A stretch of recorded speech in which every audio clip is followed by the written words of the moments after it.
The World Bank is funding a $60 million digital connectivity project in Haiti. CARICOM strongly condemns the European Union's blacklisting strategy. A Guyanese citizen has filed a multi-million-dollar lawsuit against Caribbean Airlines. Belize shuts down its central prison due to COVID-19 concerns. Meanwhile, 1 in 2 Jamaican households have lost jobs during the COVID-19 pandemic. And Liat Airlines says it will soon take flight again.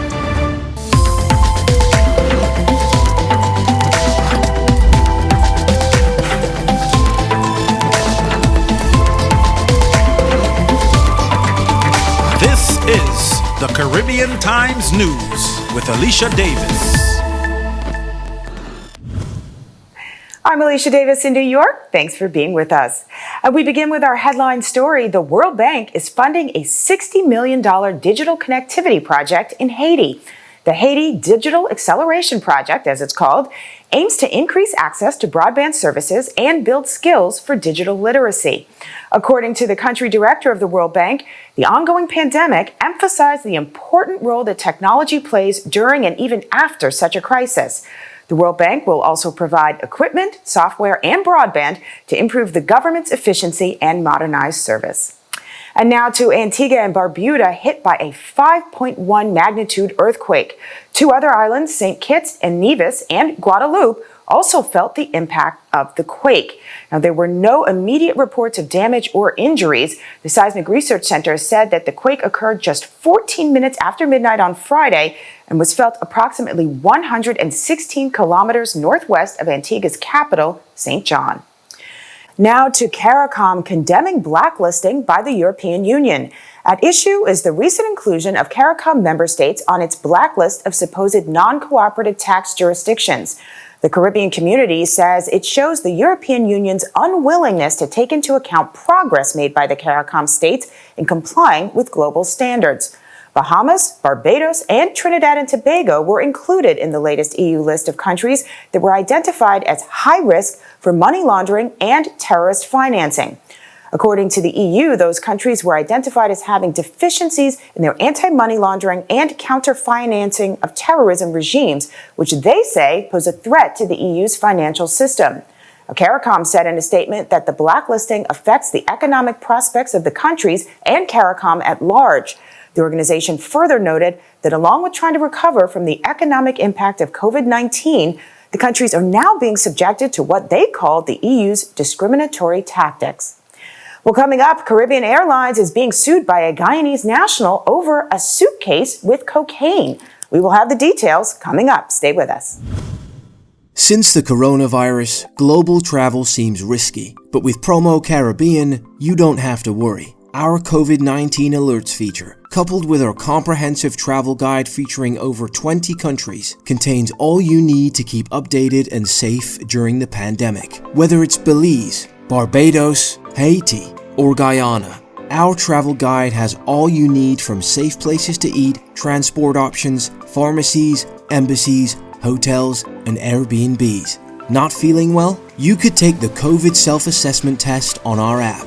If you happen to be in the Caribbean or are looking to travel during these uncertain times, then Promo Caribbean is going to be your best friend. Today more than ever, you need to stay informed and stay safe. With Promo Caribbean, you don't have to worry. We've got you. Download the app from the App Store or Play Store now. For the latest in Caribbean culture, news, sports, and entertainment, tune in to CaribVision. We keep you up to date on developments in your region. CaribVision, we broadcast across the Caribbean, in the New York tri-state area, Canada, and Europe. CaribVision, the eyes and ears of the Caribbean.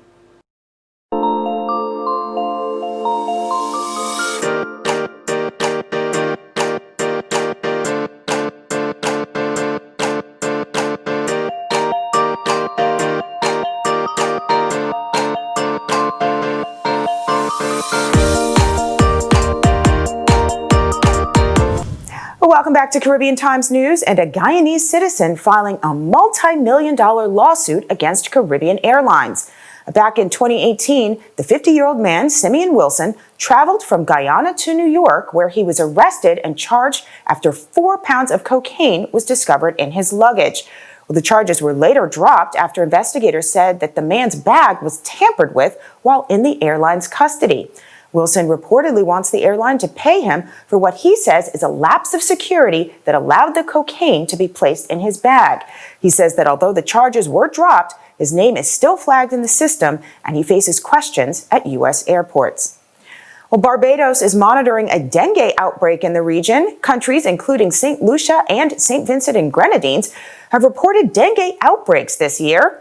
According to Barbados' Ministry of Health and Wellness, 174 suspected cases of dengue were reported to the ministry through September of this year.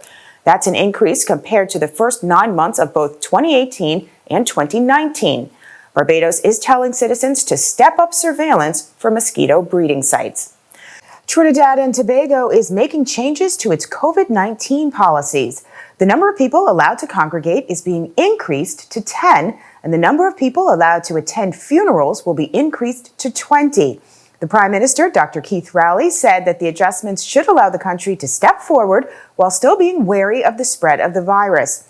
He did warn that if citizens don't follow the guidelines, they run the risk of possibly having another lockdown. Caribbean Airlines announced that with the relaxed measures, they will operate 6 flights daily between Trinidad and Tobago, helping to ease the economic hardship of the sister island. And when we come back, we have more fallout from the pandemic. Belize shuts down its central prison, and 1 in 2 Jamaican households have lost jobs. Those stories just ahead. Mac Shack, New York, dedicated to providing a unique dining experience by offering classic, seasonal, and modern creative macaroni and cheese flavors. Find their locations at macshacknewyork.com. That's MACSHACKNY.com.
Welcome back to Caribbean Times News. And Belize shutting down its prison due to COVID-19 concerns. 5 new cases of the virus have been detected amongst prisoners and wardens, bringing the total number of cases at the country's only correctional facility to 21. There have been reports that a prison warden died on Thursday, although his cause of death has not been confirmed.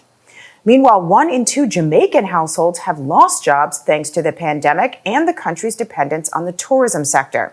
The Inter-American Development Bank survey revealed that nearly 60% of low-income households have reported a job loss, while 25% of higher-income families also reported lost jobs.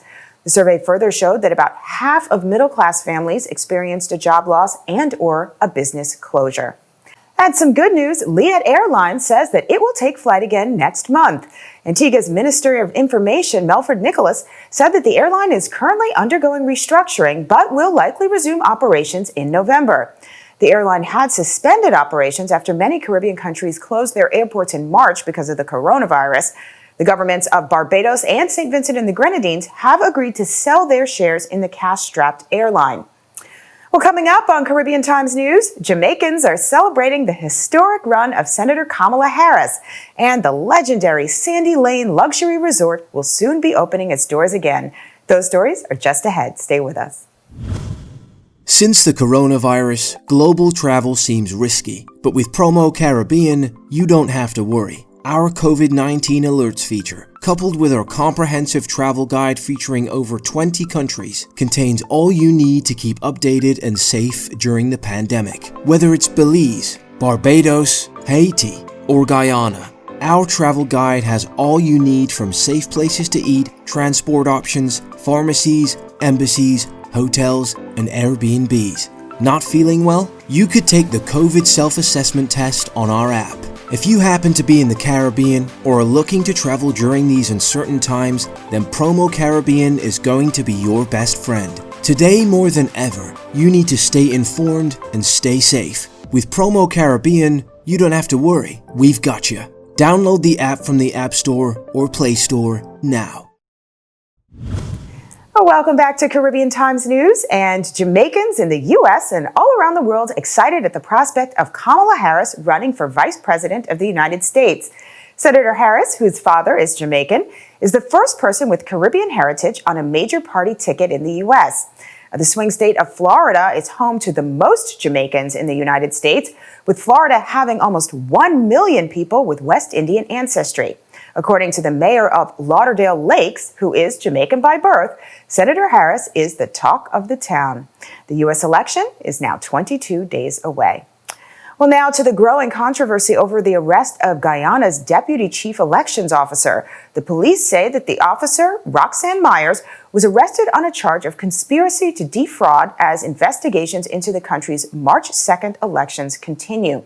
According to Myers' attorney, Nigel Hughes, after she was brought in for questioning by police, she exercised her right to silence, and the police then said that they were going to keep her in custody for obstructing the course of justice.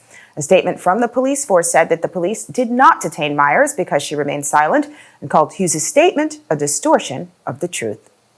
And finally, in our Caribbean Moment by Caribbean Journal, one of the most iconic places to stay in Barbados is set for a grand reopening.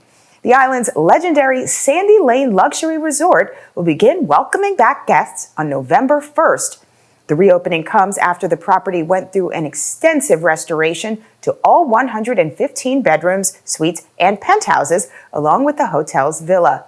The property, which opened on Barbados's Platinum Coast in 1962, has long hosted luminaries from all around the world. Barbados recently updated its travel protocols, including most notably the requirement for proof of a negative PCR test within 72 hours of travel.